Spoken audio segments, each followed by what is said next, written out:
Bismillahirrahmanirrahim. Alhamdulillahi Rabbil Alamin. Wassalatu wassalamu ala al-mab'uthi rahmatan lil alamin.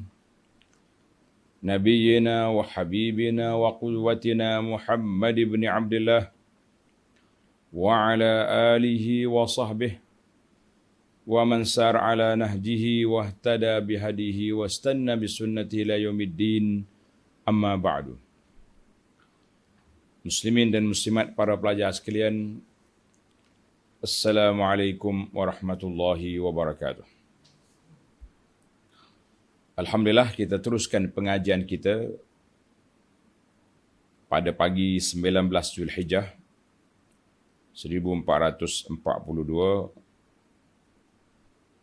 Tafsir Surah Al-Furqan. Tafsir Surah Al-Furqan, surah yang ke-25, juzuk yang ke-19. Juzuk yang ke-19. Sambungan pelajaran kita ayat yang ke-55. Bermula 55.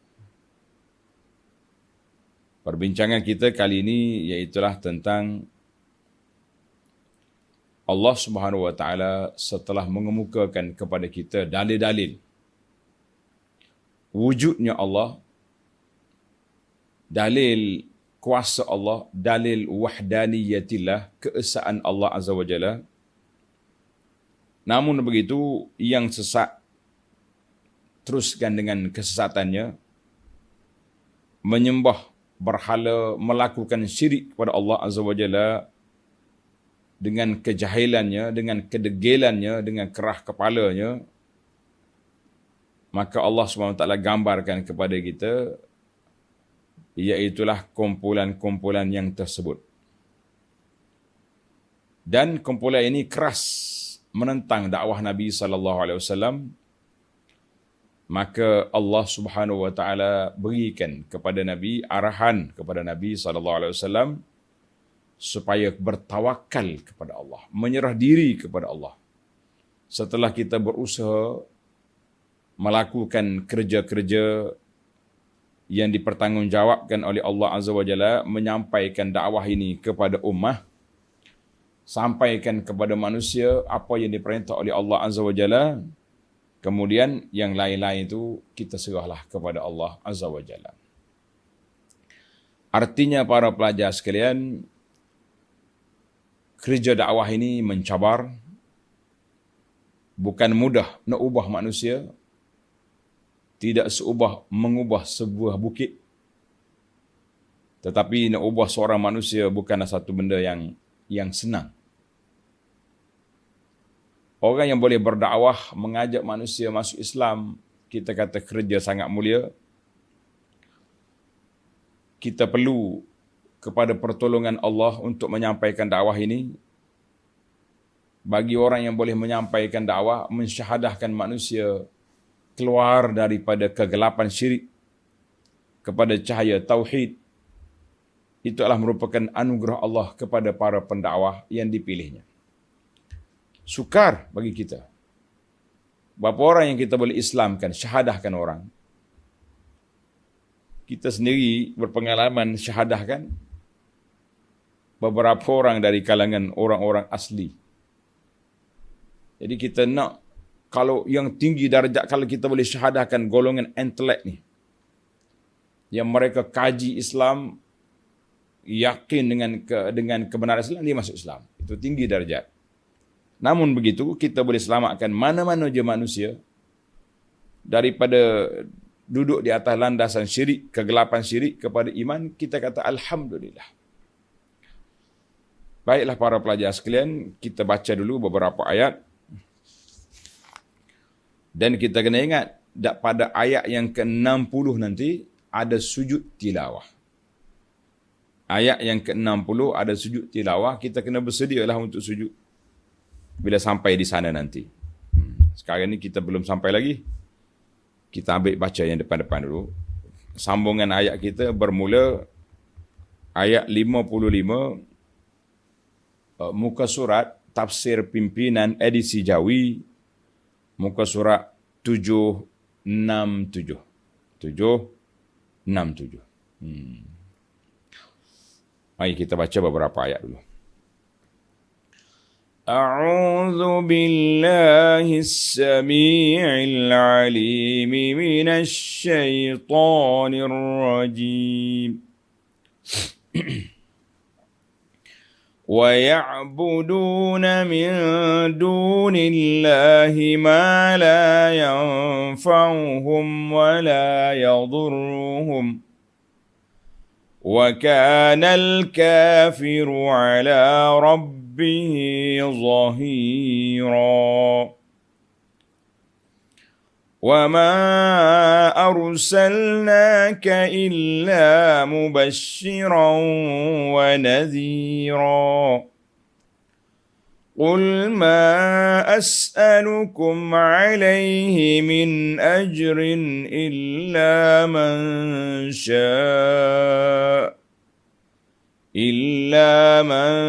شَاءَ أَنْ يَتَّخِذَ إِلَى رَبِّهِ سَبِيلًا وَتَوَكَّلْ عَلَى الْحَيِّ الَّذِي لَا يَمُوتُ وَسَبِّحْ بِحَمْدِهِ وَكَفَى بِهِ بِذُنُوبِ عِبَادِهِ خَبِيرًا. Kita break sekat dulu, kita balik semula kepada perbincangan ayat yang kita baca ini.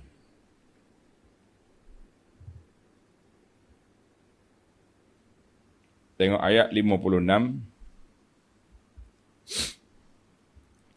وَيَعْبُدُونَ مِن دُونِ اللَّهِ مَا لَا يَنْفَعُهُمْ وَلَا يَضُرُّهُمْ.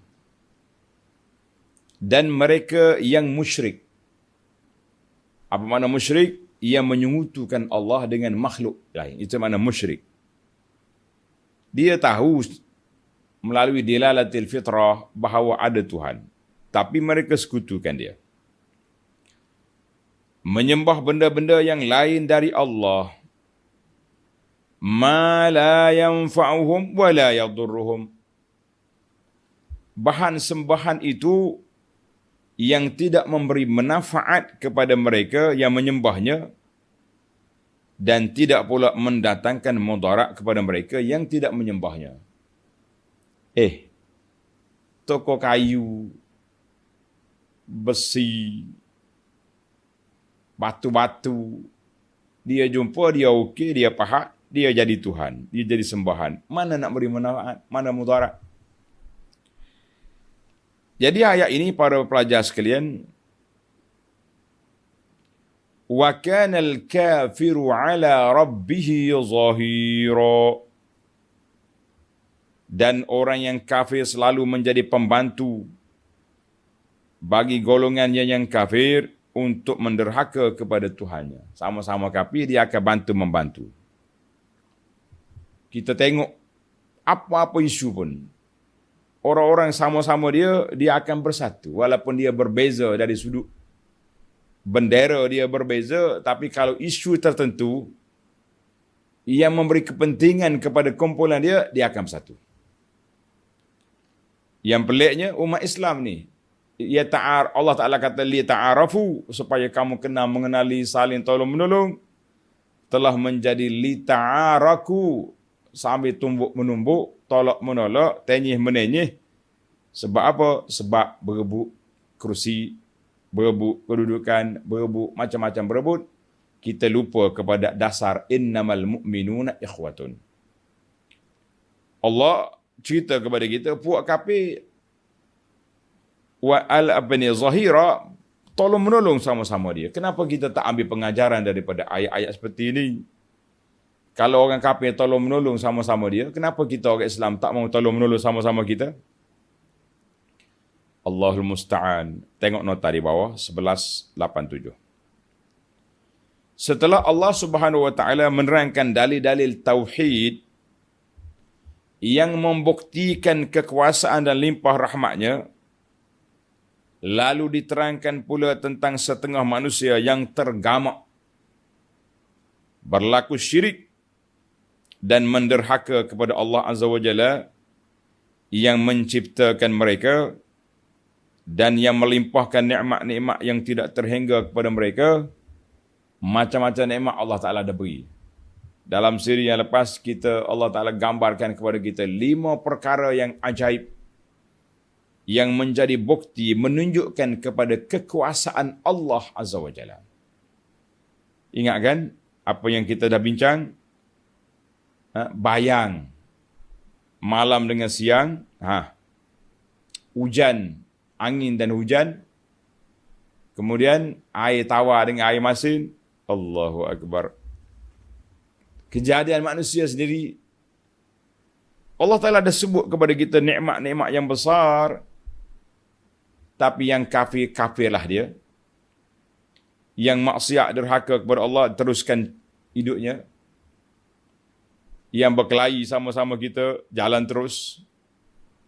Macam sudah tidak ada lagi lorong perdamaian selain daripada katamu kata aku, kita kata inilah yang jadi masalah kepada kita, para pelajar sekalian. Jadi dalam ayat ini, Allah Subhanahu Wa Taala setelah mengemukakan hujah dan dalil, maka di sini Allah Taala tafnid, condemn ataupun bagi tahu kepada kita bahawa puak-puak kafir, sembahan puak kafir ini dalam keadaan jahil, dalam keadaan kerah kepala, dalam keadaan tak mahu tunduk, tunduk kepada arahan Allah Azza wa Jalla, dan sembahan dia pula la yanfa' wa la yadur. La yanfa'uhum wa la yadurruhum. Tak memberi manfaat dan tak beri mudarat. Apa yang nak mudaratkan? Ada juga orang kadang-kadang bila dia percaya kepada satu benda, dia jadi macam berkesan benda tu. Berkesan. Contohnya apabila dia takut ke batang kayu ke tunggu kayu, dia takut. Jadi macam ada sungguh kuasa. Itu yang jadi, itu dia panggil talbisu iblis, mainan syaitan. Syaitan bila orang duk puja dia mari. Dia cuba nak tunjuk bahawa betul sungguh apa yang kamu sangka itu. Syaitan tu ada kuasa. Syaitan tu ada power. Kita kena berlindung dengan syaitan, contohnya. Percaya kepada tunggu-tunggu kayu, kubur-kubur. Sebab syaitan bagi dalam kepala dia, macam ada power yang kuat. Dia manusia ni, dia ikut kepahaman dia. Kalau dia rasa ada power lah dalam kepala dia. Itu dia punya pentingnya tasawur. Tasawur ni gambaran, tasawur fi zihn, Arab kata. Gambaran yang ada dalam kepala, itulah yang kita rasa. Pasal tu lah orang duk main magnet, duk main tala apa benda yang terjebak dengan ajaran-ajaran yang pelik ni. Ini sebab minda, dia panggil minda rasa. Rasa minda, perasaan. Jadi bila orang ni rasa tunggu ni ada power, dia takut. Itu puncanya. Satu masa dulu orang jual ni gelang magnet. Kan, gelang magnet. Oh, dia kata bila saya pakai gelang magnet ni, tak kira laki-laki perempuan pakai belakang gelang. Mana boleh laki-laki pakai gelang? Kan? Yang pergi haji tu takut hilang. Kalau duduk kat kampung ni tak takut hilang, pakai buat apa gelang tu? Kan? Bila pakai, dia kata bila pakai ni dia rasa kep. Oh, power dia punya ni. Jadi ada orang mari bagi motivasi dengan saya. Dia kata, cuba pergi buat gini. Kita buat gini, kita tak tahu kan apa-apa. Dia pun masuk tangan dia, kita buka. Tengok. Ambil gelang pakai, buat gini. Kita pun tahu dah dia akan masuk tangan sini. Kita kemahkanlah. Pong, tengok. Dah pakai gelang, naik. Oh, kata gini rupanya. Permainan toke-toke gelang magnet ni. Itu bagus jugalah orang mari ajar kepada kita ni. Sekurang-kurangnya saya boleh maklumkan kepada para jemaah. Kita ni bila kita percaya kepada satu benda, dalam minda kita, dia ada power. Itu je sebenarnya. Nabi kita larang pergi duduk ibadat di kubur-kuburan contohnya. Jangan main. Kubur tok ayah ni power, dia panggil teriak, sudah dicuba, mustajab doa di sini. Sebab apa? Sebab dalam minda dia mustajab. Walahanya benda lain yang berlaku. Ini semua dia panggil tasawur zihni. Benda main berlegar dalam kepala, memberi kesan kepada jiwa. Orang mimpi macam tu juga. Kadang-kadang terlalu mikir sangat, dia mimpi benda-benda yang macam tu. Baiklah para pelajar sekalian, Allah Subhanahu Wa Taala beritahu kepada kita, berhala yang disembah oleh puak kafir itu la yadurruhum wa la yanfa'u. Tidak memberi mudarat dan tidak memberi kesan apa-apa. Wa kana al-kafiru mu'inan lisyaitan wa hizbihi. Puak-puak kafir menjadi penolong, pembantu, pendokong syaitan dan kuncu-kuncunya untuk bermusuh dengan Allah Azza wa Jalla dengan cara melakukan syirik dan maksiat kepada Allah Azza wa Jalla. Melakukan syirik dan maksiat kepada Allah Azza wa Jalla. Baik. Kita pindah pula kepada kalaulah syaitan kalaulah orang kafir menjadi pendokong kepada syaitan untuk nak menyesatkan manusia dan mensyirikkan manusia terhadap Allah Azza wa Jalla, maka Allah ajar kepada kita orang mukmin, aku sudah hantar kepada kamu Rasul yang akan menyelamatkan kamu daripada kesesatan, daripada kesyirikan, daripada jalan yang tidak betul. Maka Allah Ta'ala ajar kepada kita, siapa dia? Iaitulah, tengok ayat 56. وَمَا أَرْسَلْنَاكَ إِلَّا مُبَشِّرًا وَنَذِيرًا. Dan tidaklah kami mengutusmu wahai Muhammad sallallahu alaihi wasallam melainkan sebagai pembawa berita gembira kepada orang yang beriman dan pemberi amaran kepada orang-orang yang engkar. Jadi Nabi kerja dia dua. Basyiran wa naziran. Kerja kita pendakwah mesti ada dua juga. Basyir, nazir. Kita bawa hadis-hadis tentang galakkan beramal. Fadailul a'mal. Solat, puasa, zikir, sedekah, amar ma'ruf. Kan? Ingat, satu lagi wazifah yang perlu kita lakukan, iaitulah naziran, memberi amaran, peringatan kepada golongan yang engkar, golongan yang maksiat. Itu dia panggil nahi mungkar.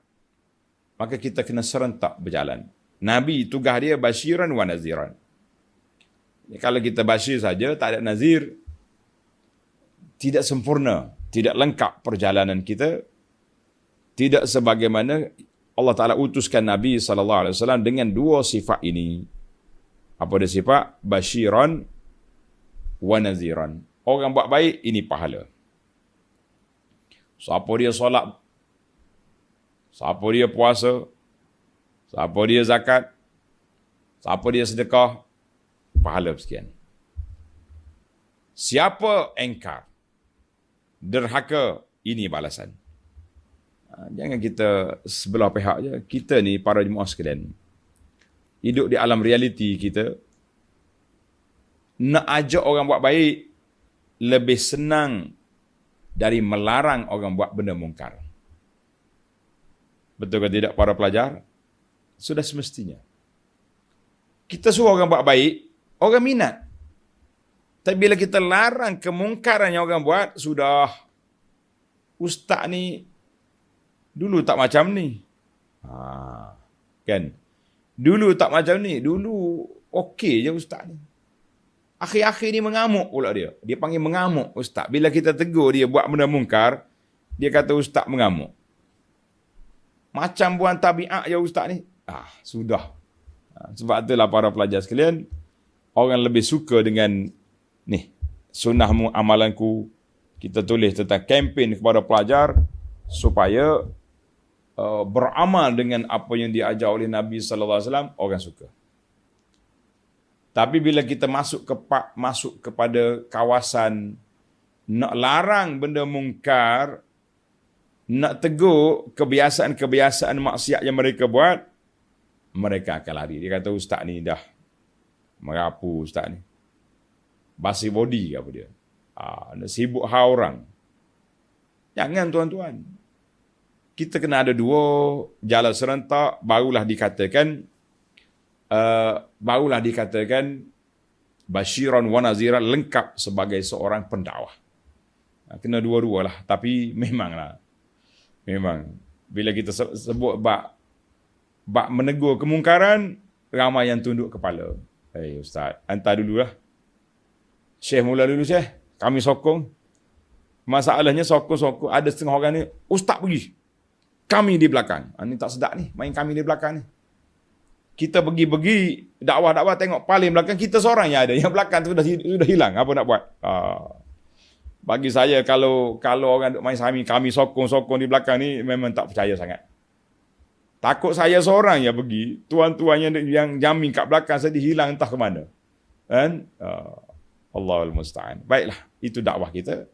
Maka sunnah amalanku ni kita nak kempen masyarakat supaya beramal dengan apa yang diajar oleh Nabi sallallahu alaihi wasallam sebagai alternatif kepada amalan-amalan yang tidak sunnah. Banyak amalan kita hari ni orang duk sebar. Kita duk sebar buku kita Perisai Muslim. Zaman wabak, zaman Covid ni Nabi kita ajar. Allahumma inni a'udzubika minal barasi wal jununi wal juzam wa min sayyi'il asqam. Itu yang maksur. Mari pula orang ajar benda pelik-pelik lain pula. Allahu Akbar. Kita kata sukarlah. Pertembungan tu akan berlaku. Baik, para pelajar sekalian, kita tahu tugas Nabi SAW menyampaikan yang gembira dan memberi amaran peringatan kepada orang yang lupa, orang yang lalai, orang yang melanggar SOP syariat. Baiklah, kita pindah pula kepada ayat 57. Qul ma as'alukum alaihi min ajrin illa man syaa an yattakhidha ila rabbihi sabila. Katakanlah, wahai Muhammad sallallahu alaihi wasallam, Allah suruh jawab kepada puak kafir. Macam-macam cadangan dia bagi. Suruh malaikat marilah. Nak Rasul ni seorang yang kaya, sahibu kanzin. Orang yang ada gedung perbendaharaan. Sahibu al-basatin. Sahibul jannah. Adanya kebun-kebun yang luas. Dia ingat Nabi ni merempat minta sedekah. Buat kerja dakwah ni nak cari makan. Maka Allah jawab. Tengok ayat 57. Qul ya Muhammad sallallahu alaihi wasallam. Katakanlah kepada kaummu, apa kata? Ma as'alukum alaihi min ajrin. Aku tidak meminta kepada kamu sebarang balasan bagi apa yang aku sampaikan kepada kamu. Ini dakwah Nabi. Semua para anbiya alaihimussalatu wassalam yang telah kita lalui cerita-cerita mereka mengatakan kepada kaumnya, ma as'alukum alaihi min ajrin. Aku tak minta upah. Dakwah aku ni bukan berelaun. Dakwah aku ni bukan minta gaji dengan kamu. Dakwah aku ni in ajriya illa 'ala Allah. Kan? Pahala aku ni Allah Ta'ala sudah jamin.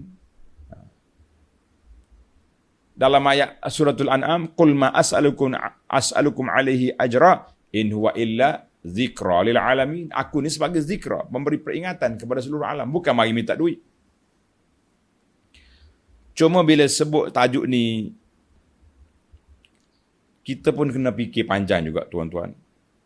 Baik, kita habiskan terjemahan dulu. Qul ma as'alukum alaihi min ajrin. Aku tidak meminta kepada kamu sebarang balasan bagi apa yang kamu sampaikan, yang aku sampaikan kepadamu, illa man syaa'a an yattakhidha ila rabbih sabila, selain daripada berimannya seseorang yang mahu mendapatkan jalan sampainya kepada keredaan Allah Azza wa Jalla. Itu yang aku nak.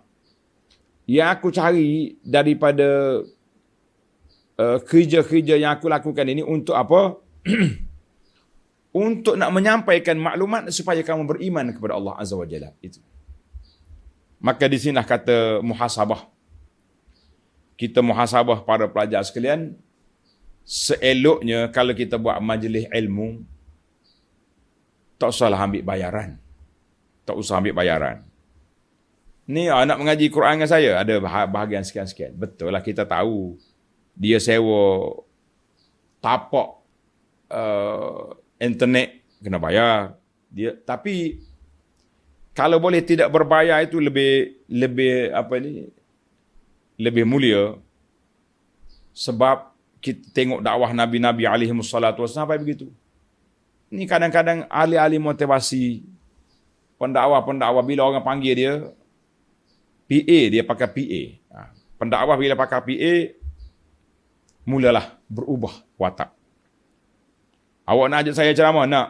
Pakai tanya PA saya, ni nombor telefon. PA pun cakap, berapa jam? 1 jam, 2 jam. 1 jam 2,000. 2 jam 4,000. Hotel, taman kapal terbang, sekali dengan isteri. Oh, sudah. PA 3 orang, juru gambar. Ini semua membebankan. Lainlah kalau dia pergi satu masjid jadi wali belaka, mana Sabah kita nak bayar. Ini kadang-kadang pergi dengar dia ketawa je, cerita nakal sana sini. Besok yang solat subuh, selepas kita buat ceramah perdana bayar ribu-ribu, 10 orang tu juga tak berubah-ubah. Ingat, insahlah kita. Belajarlah dengan dakwah Nabi alaihimussalatu wassalam, tidak meletakkan barang. Cuma saya peringatkan juga kepada pihak masjid juga, kalau panggil ustaz, biarlah setimpal dengan perjalanan dia. Ada orang ni berjalan 2 jam pergi, 2 jam balik, 2 jam naik kereta pergi. Tiba-tiba kita bagi RM50 contohnya kan. Dia pakar, dia pembantu dia lagi, driver dia bagi RM30. Jadi orang panggil timbang tara tu kena ada lah. Timbang tara biar ada. Kalau tidak nanya juga, ustaz, oh dia kata Nabi dulu berdakwah, Nabi dulu berdakwah, betul lah. Kita pun berdakwah juga. Tapi kalau nak suruh macam tu, ustaz tak nak pergi ceramah tempat awak. Awak mari tempat dia, tak apa, free. Dia kan, semalam ada orang tanya, admin kita. Dia kata, grup-grup Abu Anah tu, grup masjid lah, grup majlis ilmu tu, berapa fees, berapa yuran seorang? Saya kata, tolong admin kita jawab, tak ada bayaran. Nak masuk, bagi nama je, dengan nombor telefon boleh masuk untuk menerima maklumat. Dia kata ada ustaz tu dia nak masuk kena bayar sekian-sekian. Kita kata itu orang lain. Saya ada iklan, tapi iklan bukan untuk kita. Iklan untuk badan kebajikan yang kita uruskan. Itu lain cerita. Tapi kalau kita kata nak peribadi, nak suruh bayar setiap kali kita ceramah, kita kuliah, ini di luar daripada sunnah yang diajar oleh Nabi SAW. Baik. Kita berpindah kepada ayat yang seterusnya. Maka apabila Nabi berdakwah, baginda Nabi SAW ditentang. Ditentang hebat oleh puak-puak kafir. Lawan sungguh-sungguh. Sama-sama dia bersatu, berpakat, berbagai-bagai pakatan ahzab dia panggil, untuk nak menentang Islam. Jadi kita orang Islam juga kena ada pakatan untuk mempertahankan Islam. Jangan duduk main pakatan sama kita. Pagi, petang, siang, malam asyik duduk tenyih orang ni je. Kita ni Allah Ta'ala perintahkan kepada kita, wa ta'awanu 'alal birri wat taqwa. Nalah umat Islam tolong menolong di atas kebajikan dan takwa. Kalau kita ada idea, ada cadangan yang baik, ada maklumat yang betul, kita bagilah cadangan, bagilah penyelesaian. kepada masalah-masalah yang berlaku. Ini kita ni Masya Allah, setengah orang ni kira nak bongkar, itu je kerja dia. Oh, berat. Baik. Apabila Nabi SAW melalui ujian yang getir, puak-puak kafir sama-sama dia bersolidariti, bergabung, gembeling tenaga untuk nak lawan Nabi, maka Allah perintahkan kepada Nabi SAW melawan, tawakal kepada Allah. Ini kita kena belajar ilmu tawakal. Tengok ayat 58. Wa tawakkal 'alal hayyil ladzi la yamutu wasabbih bihamdih.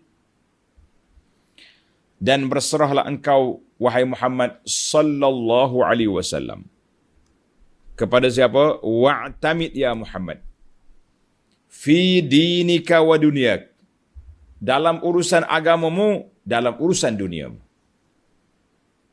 Kepada siapa? Kepada Allah. Siapakah Allah? Allah Ta'ala gambar ini beberapa sifat dia. Kenapa kita kena tawakal kepada Allah? Kenapa kita kena tawakal kepada Allah? I'timad ala Allah. Ini sifat aku. Apa dia? Yang pertama. Tanda ni para pelajar. Yang pertama sifat Allah Ta'ala. Al-Hayy. Al-Hayy.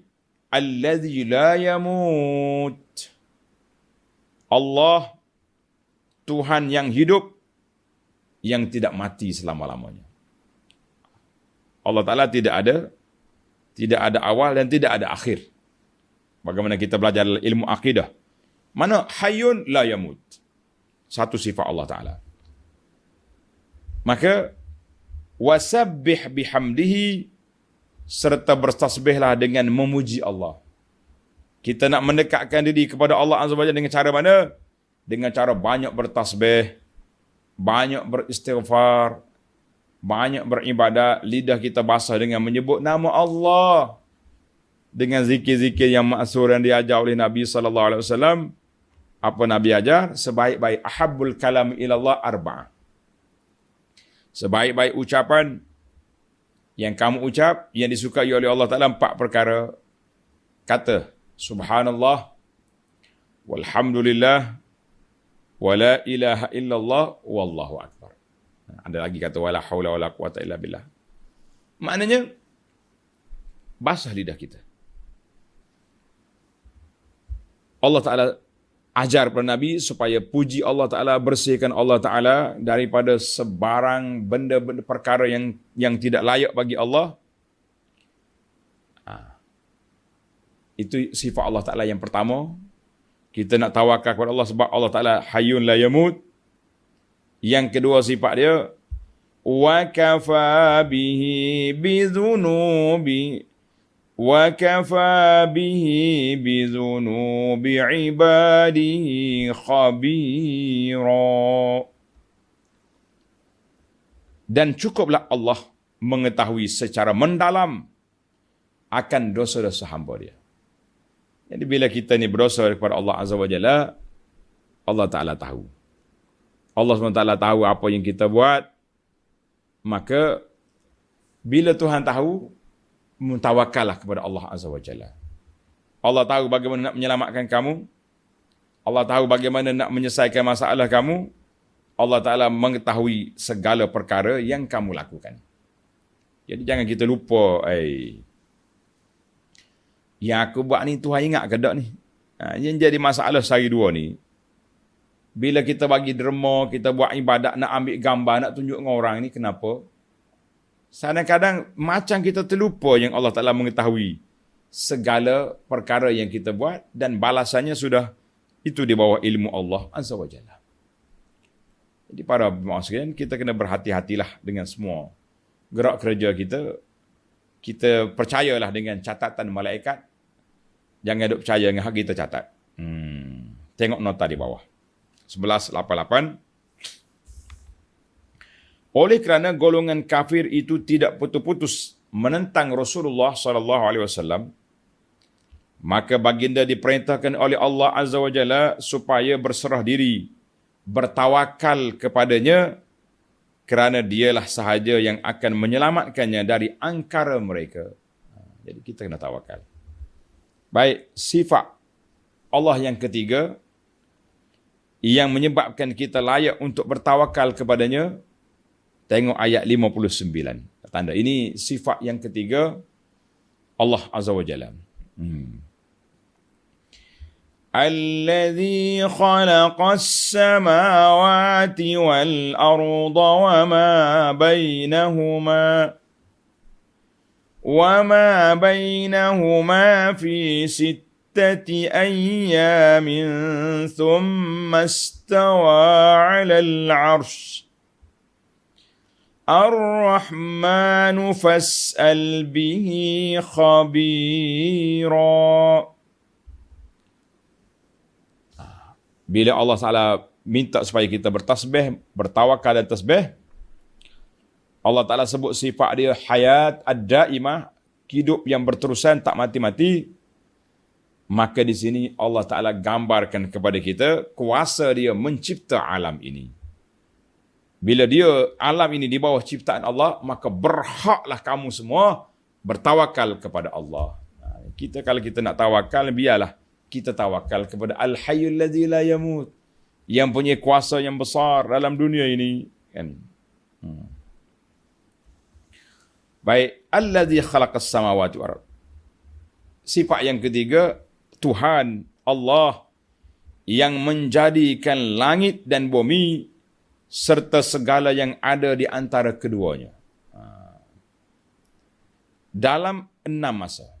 Allah Ta'ala ciptakan langit dengan bumi ini, segala makhluk ini 6 masa.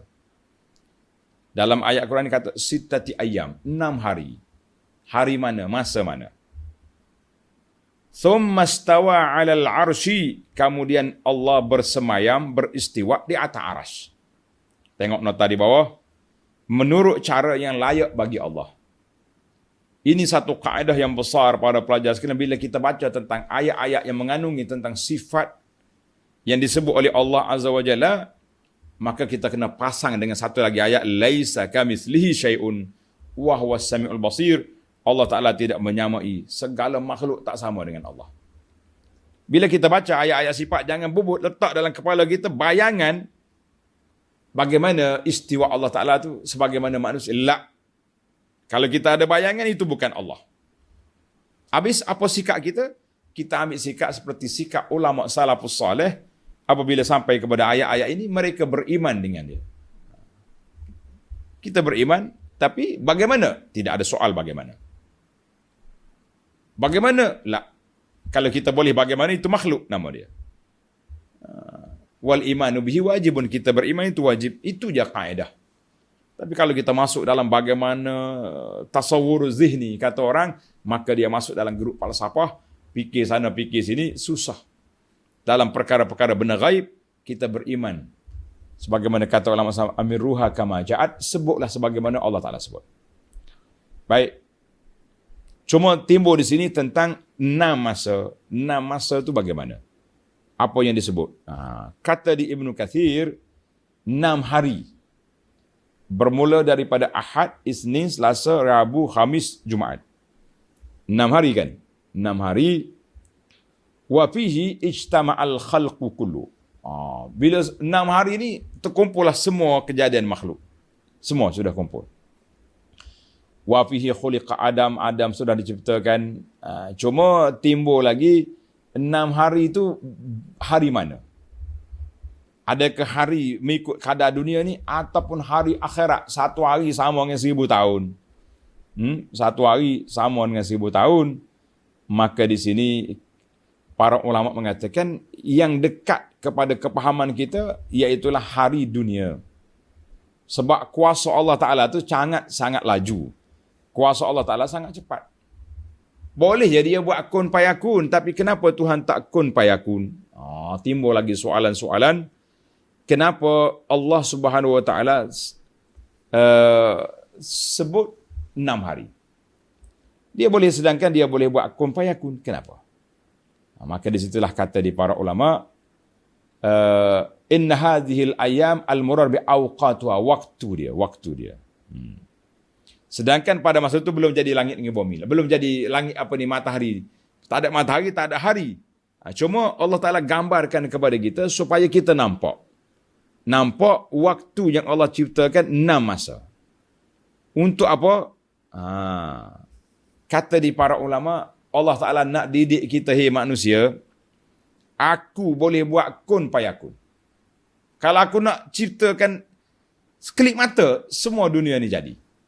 Tapi kenapa Allah SWT ajar kepada kita 6 masa?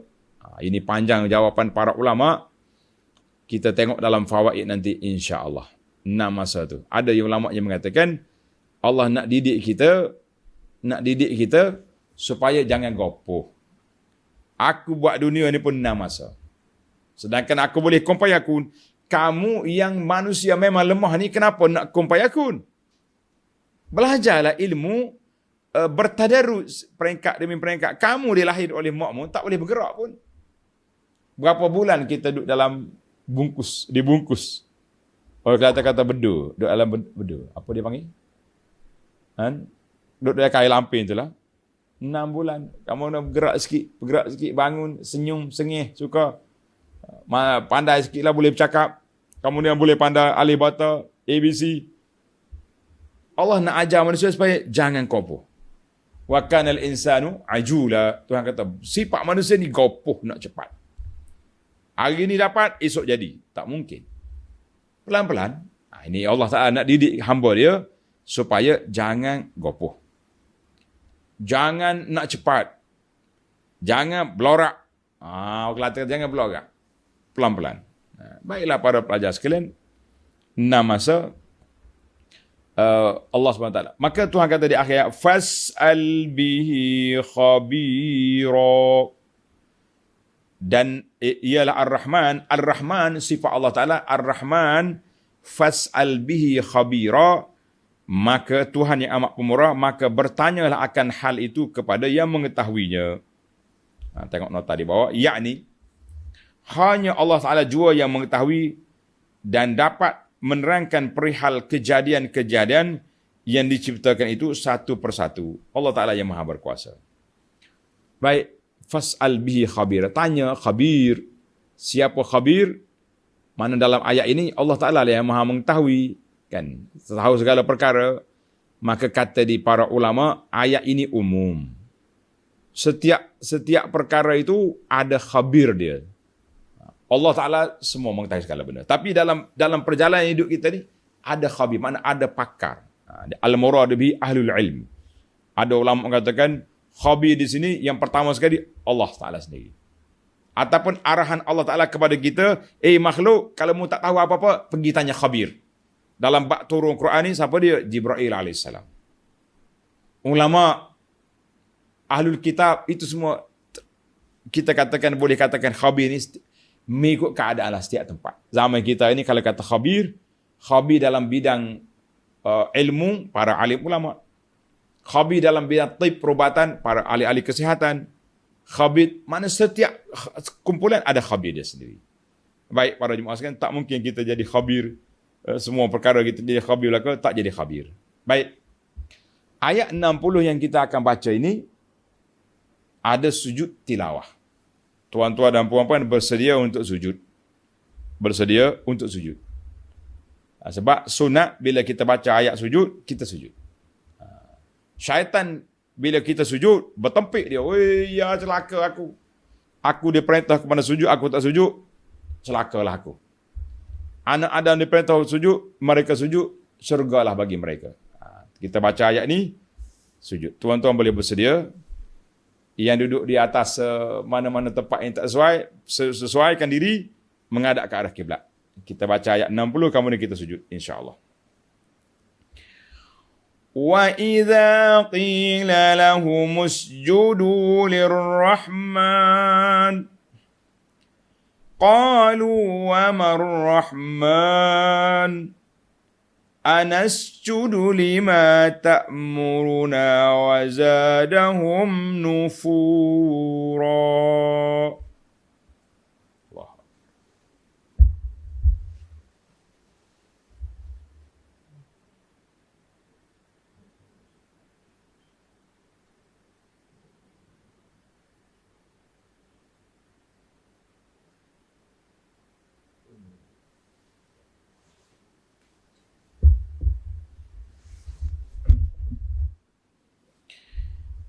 Mudah ya kan?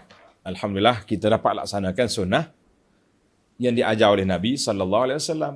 Sujud. Kita bacalah saja dalil ladzi khalaqahu wa sawwarahu wa syaqqa sam'ahu. Ada dalam kitab Risah Muslimin sudah ada, tuan-tuan ambil situ. Baik. Dan apabila dikatakan kepada mereka yang musyrik itu, sujudlah. Sujudlah kamu kepada Ar-Rahman, Tuhan yang amat pemurah. Mereka berkata, siapa Ar-Rahman itu? Puak kafir ni dia pening kepala. Muhammad kata, Allah yang menciptakan. Sekarang ni Ar-Rahman pula. Berapa Tuhan kau ada? Itu dia panggil pening. Dia tak tahu Allah tu banyak nama. Ar-Rahman, Ar-Rahim, Al-Malik, Al-Quddus. Jadi bagi dia sebut Ar-Rahman, mana pula ni? Tuhan mana pula ni? Wa Mar-Rahman. Siapa Tuhan Rahman ni? Anas judul lima ta'muruna wa zadahum nufura. Patutkah kami sujud kepada apa sahaja yang engkau perintahkan kami? Dan perintah yang demikian menjadikan mereka bertambah liar engkar. Sebab itu bila sampai ayat ini, Allah Subhanahu Wa Taala syariatkan supaya kita sujud. Lesh? Sebab orang kafir makin liar dengan turun ayat Quran. Tak mau sujud, maka kita sujud. Kita lawan dia, lawan syaitan. Jadi puak kafir kata, apa ni Ar-Rahman, Ar-Rahman ni apa ni? Jadi para ulama kata sujud di sini dengan makna sujud salat kita tadi, ataupun sujud dengan makna patuh akur kepada arahan Allah Azza wa Jalla. Baiklah, kita tutup ayat kita ni dengan satu lagi tanda-tanda kekuasaan Allah Ta'ala di angkasa. Semalam kita dah bincang dah kan, tapi secara umum, turun hujan, matahari bertukar siang dan malam, yang ni spesifik. Allah Ta'ala sebut kepada kita, di langit ada satu galaksi, bintang-bintang, perjalanan dia sangat teratur. Allahu Akbar. Ayat 61, kita tamatkan dengan ayat ini, insya-Allah. Tabarakalladzi ja'ala fis samaa'i buruja wa ja'ala fiha sirajan wa qamaran munira. Tabarak, maha berkat. Allah yang telah menjadikan langit. Langit ni wi'a, bekas kepada alam ulwi, dia panggil. Angkasa lepas. Tempat-tempat buruj, peredaran bintang. Orang yang mengaji ilmu tentang bintang ni, dia panggil ilmu falak. Patut mari kalau lebih mantap keimanan dia, keyakinan dia kepada Allah Azza. Tengok bintang tu besar. Dia kadang ada setengah-setengah dia punya tu. Nak bandingkan dunia ni berapa kali ganda lagi. Kita tengok dunia rasa besar dah kan. Dan menjadikan padanya matahari serta bulan yang menerangi. Allah Ta'ala jadi kita kena tengok ini dia panggil tanda kekuasaan Allah Azza wa Jalla. Tanda apa? Tanda kekuasaan Allah Ta'ala di angkasa. Dia jadikan di langit ada buruj, ada bintang-bintang, hijau bintang juga menjadi penyuluh, pedoman dan berbagai-bagai lagi yang Allah Ta'ala ciptakan hijau-hijau bintang kepada kita. Kemudian wa huwa alladhi ja'ala al-laila wan-nahara khilfatan liman arada an yadhakkara aw arada syukura. Apa satu ayat lagi ada. Wa huwa alladhi ja'ala al-laila wan-nahara khilfatan liman arada an yadhakkara aw arada syukura. Dan dialah yang menjadikan, Allah lah yang menjadikan malam dan siang silih berganti untuk sesiapa yang mahu beringat, memikirkan kebesarannya atau mahu bersyukur akan nikmatnya. Jadi ayat ni pelengkap kepada siri yang lepas. Kita dah bincang panjang tentang pertukaran malam dengan siang menjadi tanda kekuasaan Allah Ta'ala bagi orang yang yadzakkara au arada syukura. Orang nak ingat kepada Allah Ta'ala, orang yang nak ingat kepada Allah, orang nak bersyukur, dia kena ingat. Baik para pelajar sekalian, ada beberapa hadis yang menyebut tentang kaitan pertukaran malam dengan siang. Apa sebab? Sebab dianya dalam hadis Abu Musa al-Ash'ari radhiyallahu anhu, anin Nabi sallallahu alaihi wasallam qala inna Allah azza wa jalla yabsutu yadahu bil lail liyatuba musii'un nahar. Allah Taala buka tangan dia, maknanya buka pintu-pintu taubat seluah-luahnya bila pada waktu malam untuk orang yang bersalah pada siang hari bertaubat. Buka pintu seluahnya pintu taubat pada malam hari, pada siang hari untuk orang yang bersalah pada waktu malam bertaubat, hatta tatlu'a asy-syamsu min maghribiha, sehinggalah matahari naik di sebelah barat. Maknanya bila matahari naik sebelah barat, kiamat, pada ketika itu tidak ada lagi, pintu taubat sudah tertutup. Hadis ini rawahu Muslim. Kita tahu, maknanya malam dengan siang ni supaya kita ingat, kamu berdosa semalam, siang taubat. Berdosa siang, malam taubat. Allahu Akbar. Hadis yang kedua, an Umar bin Al-Khattab radhiyallahu anhu anin Nabi sallallahu alaihi wasallam qala man nama an hizbihi. Dengar tuan-tuan. Siapa dia tertidur tak sempat menghabiskan bacaan wirid yang dia baca pada waktu malam. Faqara'ahu fima baina salatil fajri wa salatiz zuhri. Kemudian dia lakukan pada besok. Contohnya kita kata setiap malam kita baca surah Al-Mulk, baca satu juzuk Quran. Tapi malam ni kita penat sangat, uzur, letih, makan ubat, tertidurlah kita.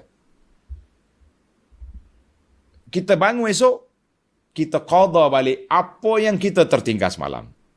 Itu dipanggil silih berganti malam ni supaya kita ingat wazifatul yaum. Tugasan harian. Tugasan harian. Kalau kita qada, kutiba lahu ka'annama qara'ahu minal lail, diberi pahala seperti dia beramal pada waktu malam. Tak sama tuan-tuan, bangun pada waktu tahajud dengan kita baca waktu siang. Tapi pahala itu pahala tahajud. Subhanallah. Hadis ini dalam Muslim.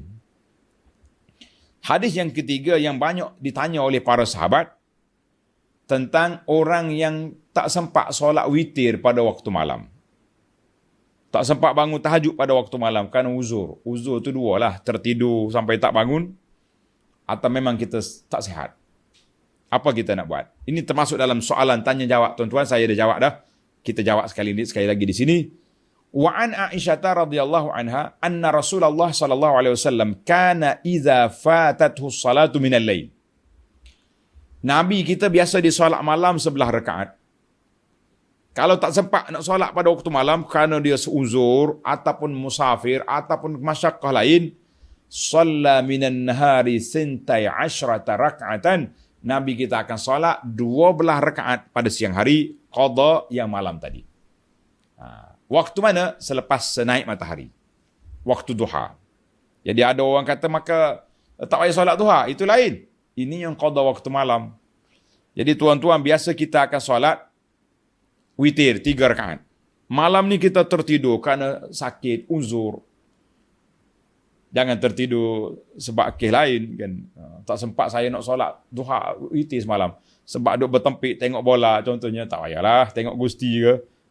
Ini betul-betul orang ini. Maka dia boleh qada siang hari. Niat apa? Niat witir, qada witir.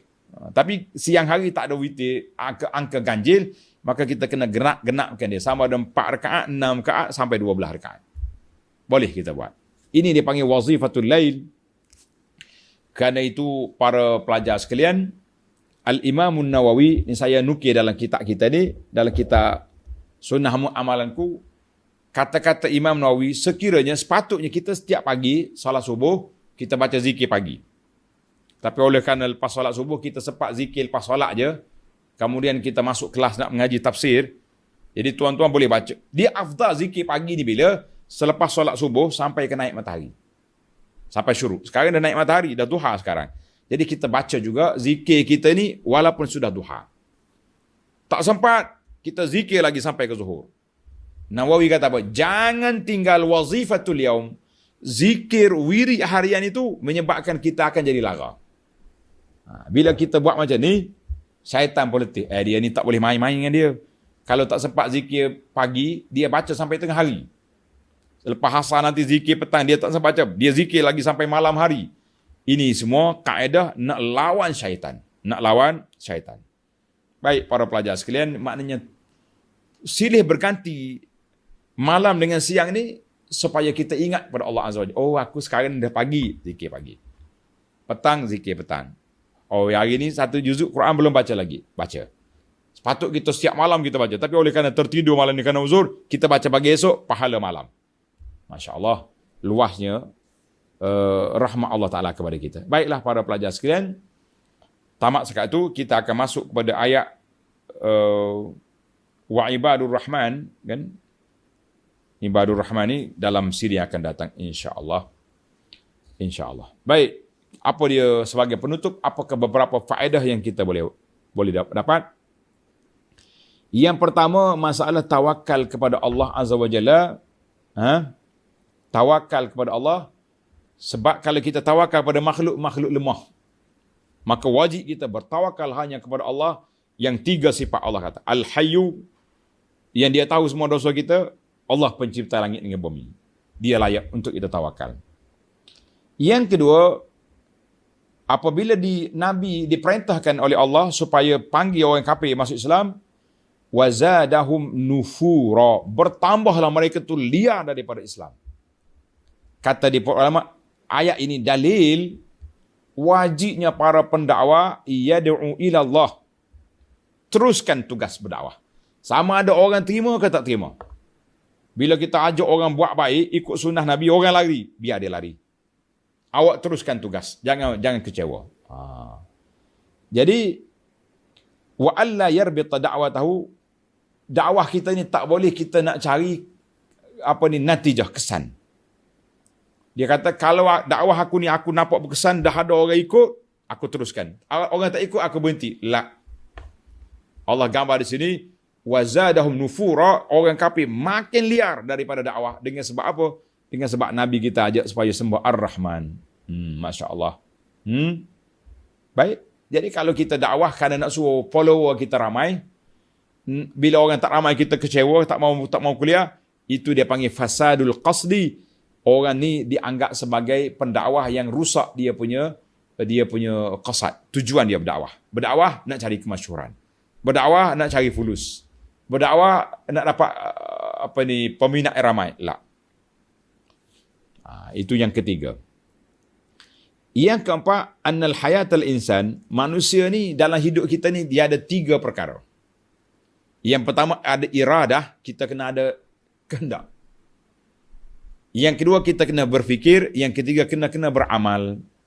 Dalam ayat Tuhan kata, liman arada an yazzakara au arada syukura. Sebab bila kita tazakkur, macam mana kita nak ingat ke Tuhan? Kita kena fikir. Bagaimana tanda kita bersyukur? Kita kena beramal.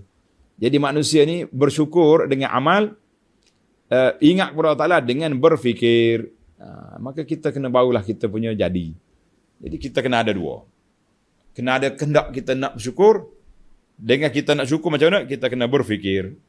Jadi tiga ada. Iradah, al-fikru, al-amal. Tiga komponen ni barulah manusia tu jadi manusia yang betul, manusia yang orang panggil yang mantap dia punya perjalanan hidup. Baik, yang terakhir, tadi saya tanya kenapa Allah SWT tidak ciptakan makhluk ini, alam ini dengan kun payakun?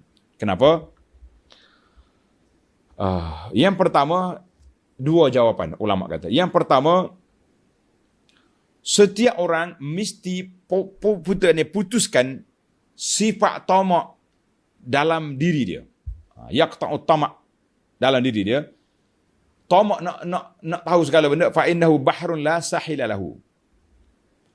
Kerana isu angka bilangan ni, kata orang lautan yang tidak berpantai.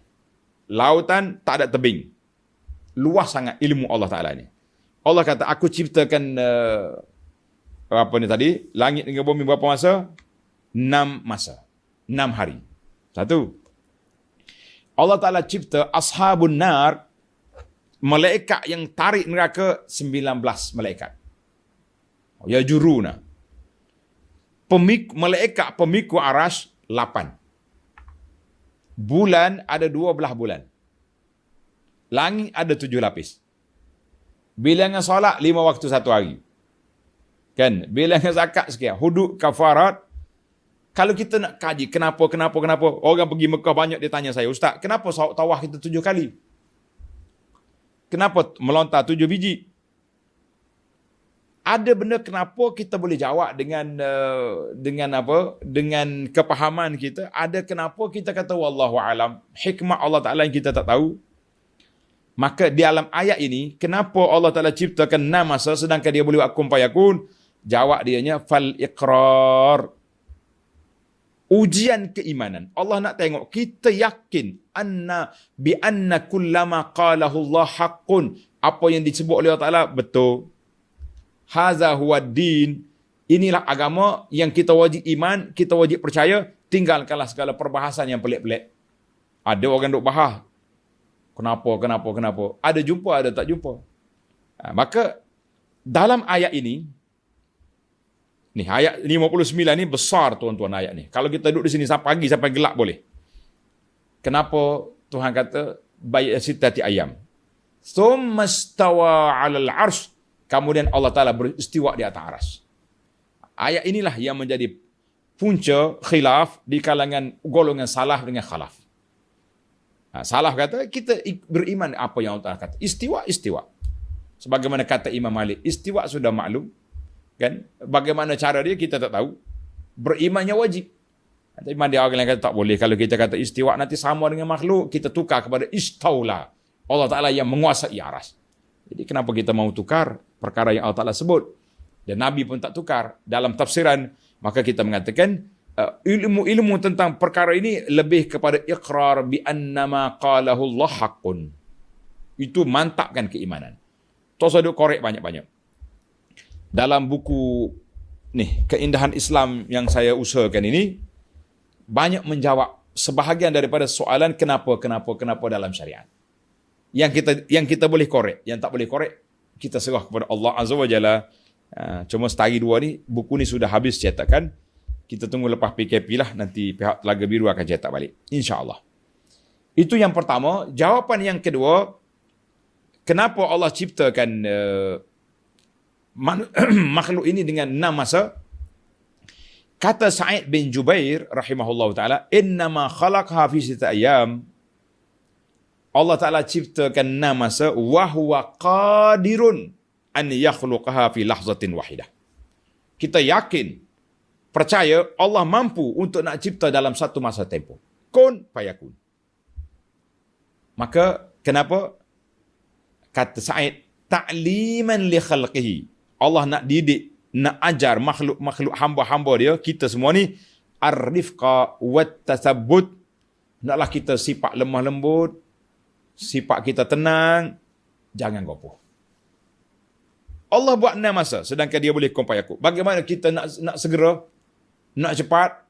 Ni ada orang baru belajar 1 juzuk Quran baru habis, dia telefon, dia kata, Ustaz, bagaimana saya nak menguasai ilmu tafsir? Kita kata kita ni baru nak kenal apa itu tafsir. Bukan belajar lagi. Dia kata, Masya Allah, belajar dulu. Alhamdulillah. Tuan-tuan dan puan-puan, jangan, kita bukan macam ajaran sesat. Ilmu ni kena masuk daripada alif bata sampai ke ni, tak tahu berapa puluh tahun tak solat. Tak. Kita belajar secara peringkat-peringkat, mudah-mudahan lama-lama kita boleh menguasai. Yang penting bagi kitanya, Allah nak didik supaya hamba dia tidak gopoh, tidak belorak, tidak kelang kabut. Dan sebagaimana kata di Imam Sa'id bin Jubair, Allah nak didik kamu, hai manusia, maka dia buat tempoh 6 masa. 6 masa. Jadi dalam 6 masa itulah timbulnya Allah Subhanahu Wa Taala buat makhluk dia, bermula, kata Ibn Katsir tadi, bermula pada hari Ahad sampai kepada hari Jumaat, dan hari Sabtu dia tak ada apa-apa, senyap situ. Itu wallahu alam. Allah Taala nak ajar kepada kita sifat jangan gopoh, jangan kelang kabut, kan? Jangan ribut-ribut, jangan sibuk-sibuk. Biarlah kita berperingkat-peringkat secara tadarruj. Tapi jangan tak peringkat. Yang masalah kita hari ini, peringkat tidak ada. Aku belajar Fatihah daripada muda sampai ke tua, duk belajar Fatihah lagi. Bila kita nak belajar ilmu tentang makna Al-Fatihah? Ini kita kena tingkat naik. Kita belajar sekolah pun ada darjah 1, darjah 2 sampai darjah 6. Ini kita dalam agama tak ada darjah. Pakai duduk situ je. Lah. biar ada tingkatan. InsyaAllah, tuan-tuan dan puan-puan berusaha, berazam sungguh-sungguh, berniat, aku nak faham Al-Quran. Allah Ta'ala turun kepada aku Quran, aku nak boleh baca, aku nak faham. Nabi SAW tinggal kepada aku sunnah, aku nak faham, nak beramal. Dengan keazaman kita yang kuat, insya-Allah paling tidak Allah Ta'ala akan beri kepada kita pahala, niat yang baik. Yang kedua, jangan gopoh. Allah Ta'ala cipta hari 6 masa, kenapa kita nak belajar baru 2-3 hari, kita sudah kecewa. Tak pandai Ustaz, tak payah mengaji lah kot. Lah. Semalam saya bincang tentang pendidikan warga emas. Jadi ada orang tanya, Ustaz, bagaimana kita nak keluarkan warga emas daripada emas? Pergi jadi intan. Kita kata warga emas ni warga yang sudah tua. Mekanisme dia nak jadi orang besar, orang alim itu sudah sukar. Tapi mereka sudah ada usaha nak baiki diri, nak pulih balik keyakinan terhadap Allah Azza wa Jalla. Apa yang tertinggal zaman muda dulu, Quran tak boleh baca, mereka nak baca. Solat berjamaah dulu tak sempat, hari ini kita berjamaah. Maka itulah kita kata pendidikan warga emas yang kita tawarkan kepada ahli-ahli yang duduk di kawasan kita ini, insya-Allah. Baik, kita sambung lagi dalam siri yang akan datang, sifat hamba-hamba Allah Ta'ala yang baik. Wa ibadur rahman, siapakah hamba Allah Ta'ala Ar-Rahman yang sifatnya dipuji oleh Allah Azza wa Jalla. Kita sambung dalam siri yang akan datang. Subhanakallahumma wa bihamdika, asyhadu an la ilaha illa anta astaghfiruka wa atubu ilaik. Wa sallallahu ala nabiyyina Muhammad wa ala alihi wa sahbihi ajma'in. Walhamdulillahi rabbil alamin. Wassalamu alaikum warahmatullahi wabarakatuh.